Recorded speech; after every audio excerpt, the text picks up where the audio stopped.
If you grew up in the mid-2000s, chances are you probably had this phone.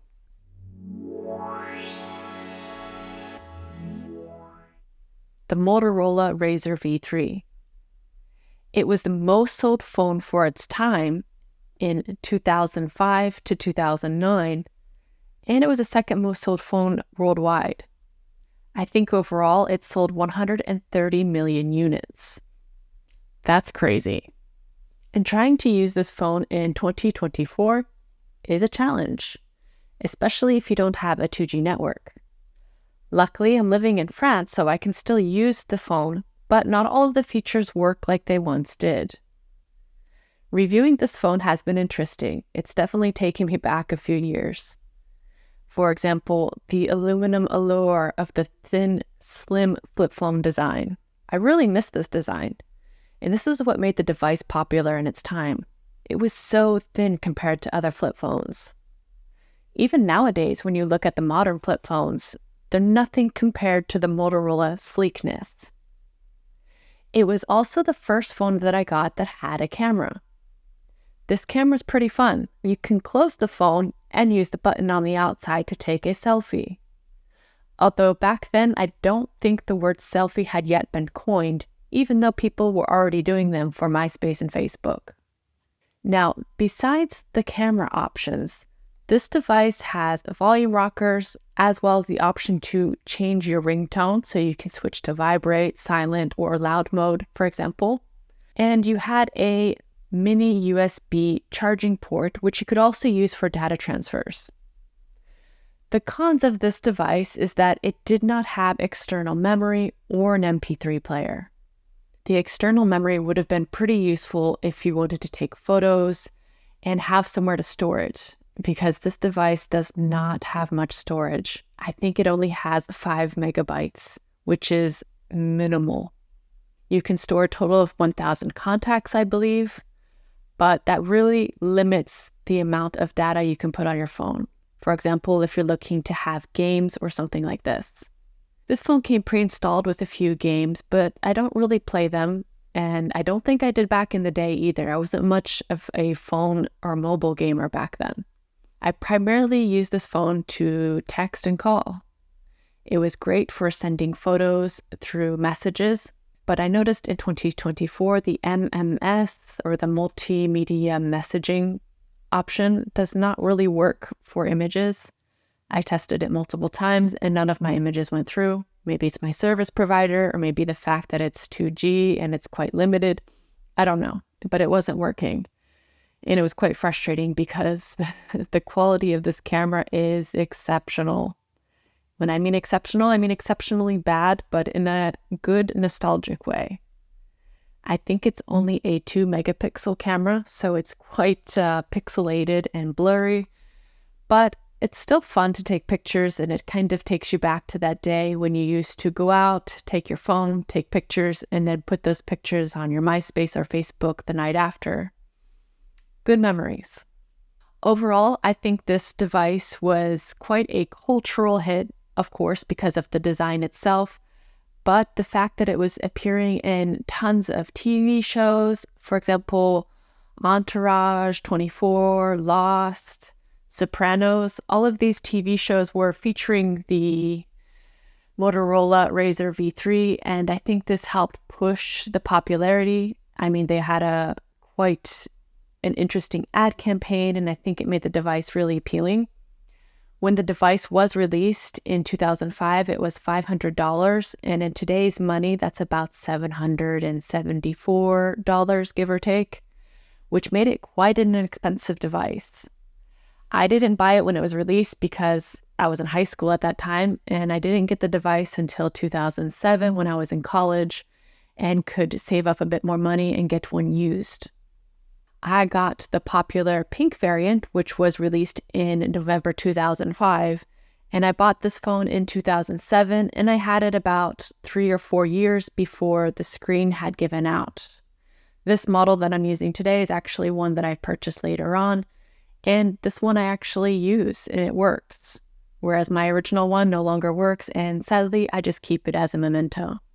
What also takes me back is the battery life for these devices. This device has a 680 milliamp battery, but on standby, you can get 280 hours.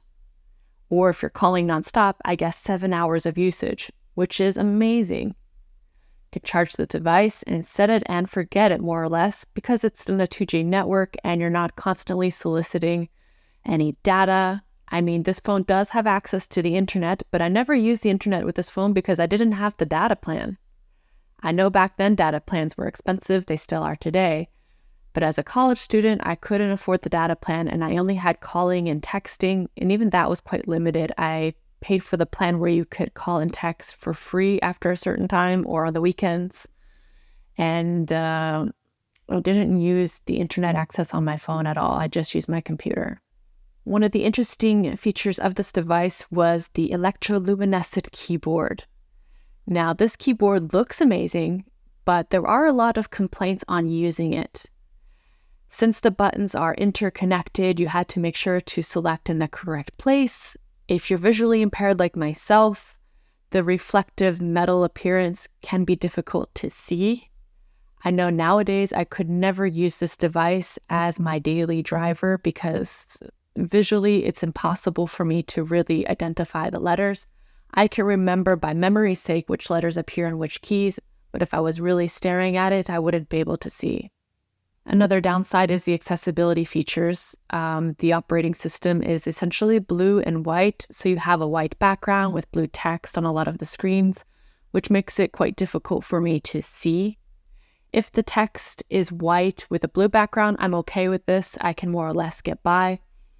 But overall, the device is not very accessible in 2024. I don't know how I was using this device, but I guess my eyes have really gotten bad since then. And I noticed with a lot of devices from this era, smaller was better. So the more you can fit in your pocket, the better. This device was ultra pocket friendly. I remember everybody keeping this phone in their pocket. And especially for women, we had jeans with tiny pockets. So finding a phone that could fit in our pocket was a must. And this phone fit the description. I know a lot of people sat on this phone with it in their pocket. And since it was housed in an aluminum housing, this helped prevent the phone from breaking like plastic would, but many people walked around with dents, cracked screens, and these phones went through hell. They weren't that durable in the end. I know from my original Motorola Razr V3, the screen had disconnected, I guess, from the main part of the phone. So when you opened it, the screen was no longer connected, maybe from opening and closing too much. Some of the components were cheaply made, so the plastic buttons on the sides or the latch to open the battery in the back compartment, I know it would get stuck a lot. I was using a pen to pry it open to try to change the battery or change the SIM card. And looking back, for the price of the device, the quality wasn't quite there. I mean, there were previous Motorola models that did exactly the same thing. The only thing that differentiated the Motorola Razr V3 was the design, and you were paying for that design and that cultural status. It was really, if you didn't have the Razr, you probably didn't exist. It was the iPhone of its day. It was the flagship of its day. Everyone had one. I mean, it was crazy. My grandparents had one. My parents had one. All of my friends had one. We all just had a different one, and everyone had a different color depending on the carrier you were at. I was at T-Mobile, so I had the pink variant, and I really wanted a certain color of pink. I had the lighter variant of the pink, and I had a darker variant, which is in this model that I'm showing today. When you think of the popularity of this phone, I don't think it really sunk into me till I was looking at the stats. And this phone had actually dethroned Nokia at the time. So when the Motorola Razr came out, Motorola wasn't doing that well, but the phone really took off. I mean, when celebrities started using it and it was appearing in TV series, everybody had to have it. And it was the most sold phone in North America, but also the second most sold worldwide, which is insane. And this phone remained popular up until about 2008. And you know what came out in 2008? The iPhone 3G. This pretty much knocked the Motorola Razr off the top spot, and it remained around the top 3 sold phones until about 2009, when more smartphones started coming out on the market. Even despite the age of this device, I still think the design is quite timeless. If this was a 4G variant, I would think that it would still sell today and people would still buy it because it just is practical. It's so slim, so easy to fit anywhere. I mean, to the point you would probably lose it, it's so tiny.